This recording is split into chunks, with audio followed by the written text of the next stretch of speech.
Hey there, let's get you naming your notes. Your journey towards fretboard mastery is going to begin by understanding the C major scale. Here it is on the screen. The basic idea here is that every two consecutive notes are either going to be a whole step apart, which is the distance of 2 frets, or 1 fret apart, which is also known as a half step.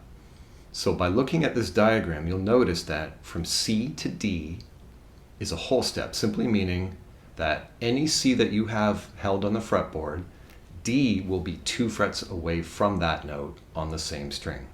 Same is going to be true with D to E, F to G, G to A, and A to B. You'll notice that there are only 2 half steps involved in this scale. A half step is the distance of only 1 fret.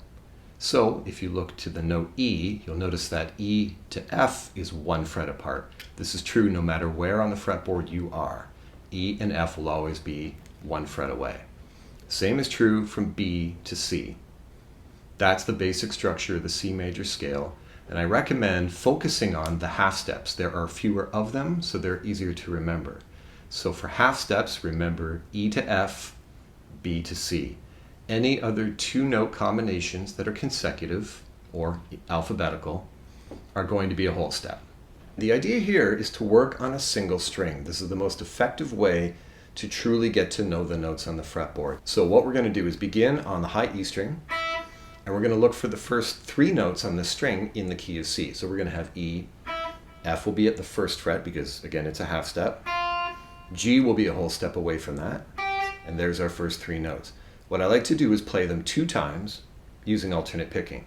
This is going to help us complete a picking cycle of down, up, down for the first 3 notes, and then up, down, up for the next 3. So it'll look like this. E, F, G, E, F, G. Simple enough. Now you begin on F. Look for the next 2 consecutive notes after that. F, whole step to G, whole step to A.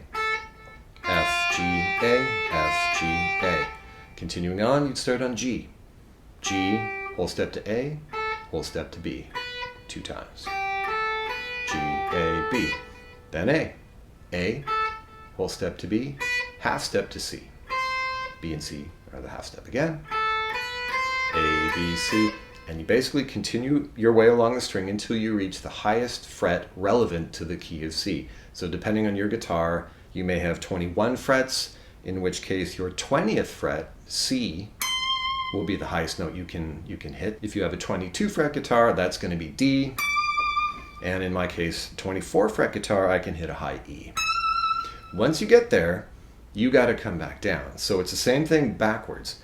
This does entail naming 7 notes of the alphabet backwards, so if it takes a little longer, just be patient with yourself. But here we go. E, back a whole step to D, another whole step to C, E, D, C. Then D is going to be our starting note with a pinky. D, whole step to C, half step to B, D, C, B. One more, we'll do C, half step to B, whole step to A, C, B, A, and you just make your way back down the string. I recommend doing this as a warm-up. Do this every day for, say, 5 minutes at a time, but do it on a new string every day.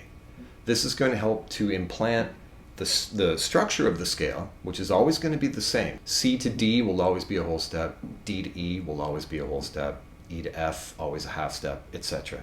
That doesn't change. Do it on a new string every day, and don't worry about mastering one string before going to the next. Over time, you're going to master all of them. Along the way, you're going to master the structure, and that's the most important thing. If you have any questions about anything in this video, by all means leave a comment in the comment section, and watch for another video on this topic coming very soon. Thanks again, and thanks for watching Kelly K Guitar.